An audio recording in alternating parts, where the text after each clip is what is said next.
message. Hey, you must be the new guy, huh? How are you? Well, I hope you have some coffee to drink, because you're going to be staying here for the whole night. You might be wondering why I called you this late. I haven't actually. These are recorded messages. I have left them to help you get through this week. I have previously worked here, just like you. This is actually my last week here. Hooray for me, I guess. While I can't really guarantee this job is going to be exciting or fun, you should be fine, nonetheless. Hey, before we get to how everything works here, I have to read this out.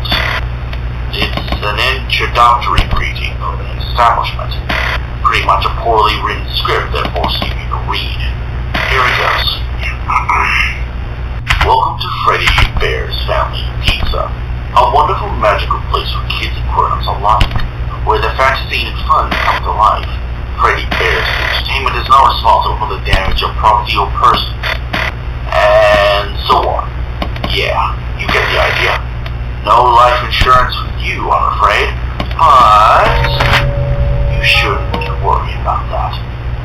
Now, going back to what I was saying before, I have some experience working here, so I can tell you, this is no quantum physics.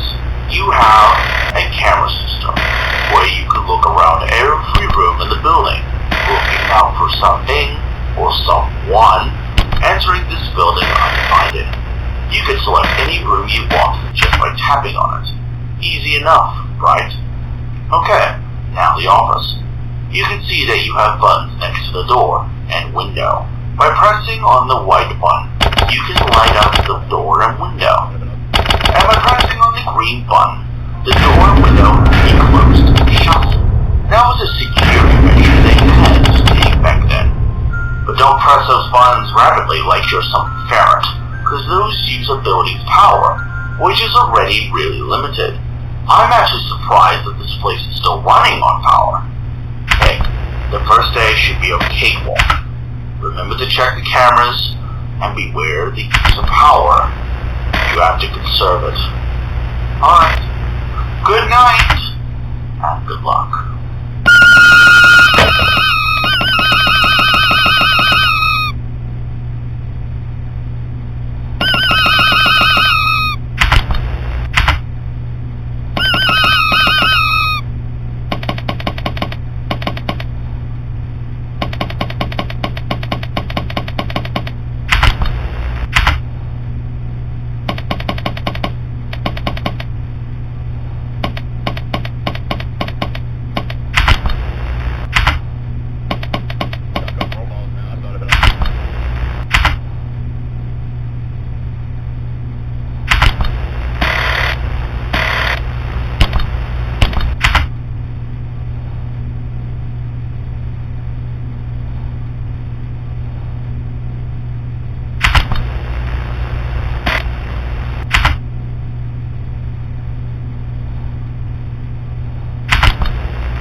I guess. I forgot to mention that, the animatronics can move. I'm sorry about that.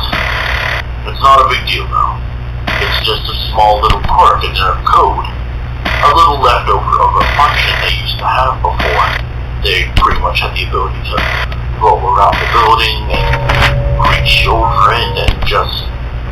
It was fine until the incident happened. It caused the whole place to shut down. But, yeah.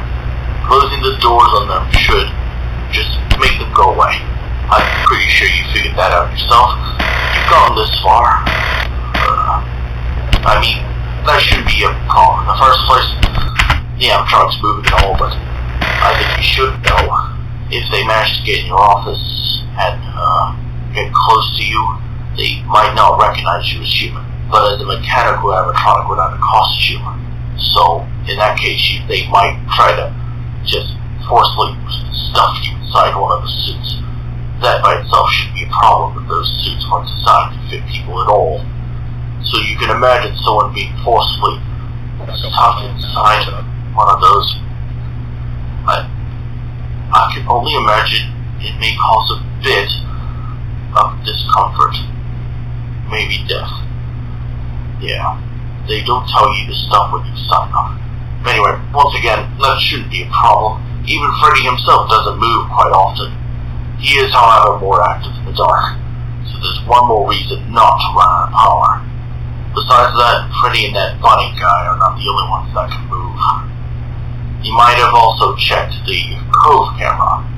There's another character there that is more active when the cameras remain off for some time. I guess he doesn't like being watched.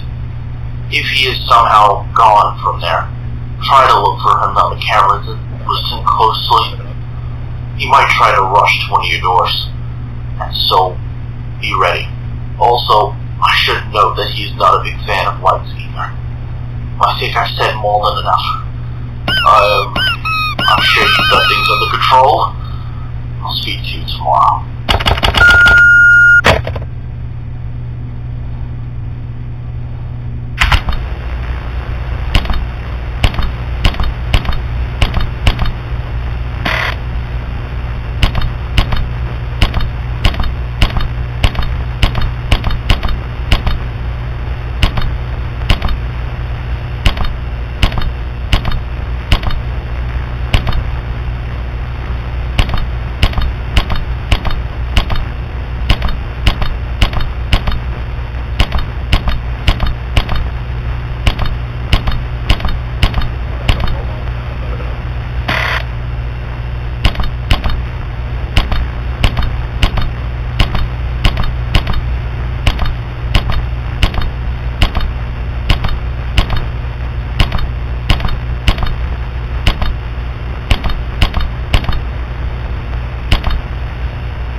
people don't make it this far. And, of course, by that I mean they just move on to this job, accept other opportunities they find, and that kind of stuff. I'm not saying that they died or... Anyway, I won't take much of your time to speak with what I need to say. You might have noticed the broken animatronic in the backstage. Yeah, that one has been out of service for a long time. Long before the place closed. Apparently she had an accident where some naive kid brought a flashlight with him, pointed it at the animatronics. She reacted to it, tripped and fell. Her beak and eye came off like one of those cheap plastic toys. He never bothered to fix her since. Now she just sits there, left to rot. Just like the rest, I guess. Anyway, I don't think you should be bothered by her. I'll leave you to it. I'll see you on the flip side.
messages. Hello? Oh, you're back.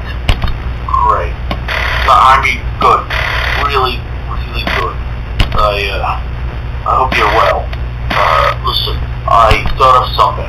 If one of the animatronics get close to you and want to avoid being stuffed inside a costume, maybe you should try playing dead. Because in that case, they might not recognize you as a mechanical robot, but as an empty suit instead.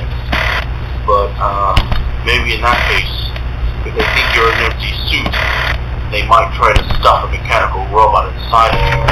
Okay, scratch that. Never mind. Bad idea. Just don't let them get close to you. Period. Speaking of those mechanical robots, there's one that's kept inside the electrical room. I guess it's left to recharge or something. Sometimes it doesn't really like to stand still. Just don't let it be in the generator. You have a button to shock and reset the thing. Don't abuse it though, because that will just overcharge it and pretty much make it unstable. Well, tomorrow is the big day. Good luck for tonight. Next message.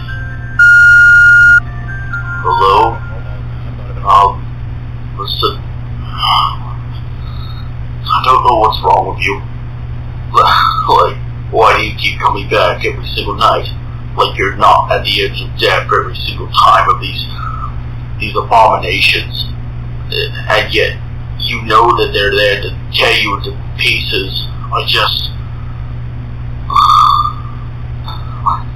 I'm not really allowed to talk about this, but listen, the owner of this place is nuts. I should have told you about all of this from the beginning, but he's listening. When I questioned his odd obsession with the areas of the animatronics, he got mad. He threatened me. But I know that guy had something to do with the incident of '87. I am truly sorry.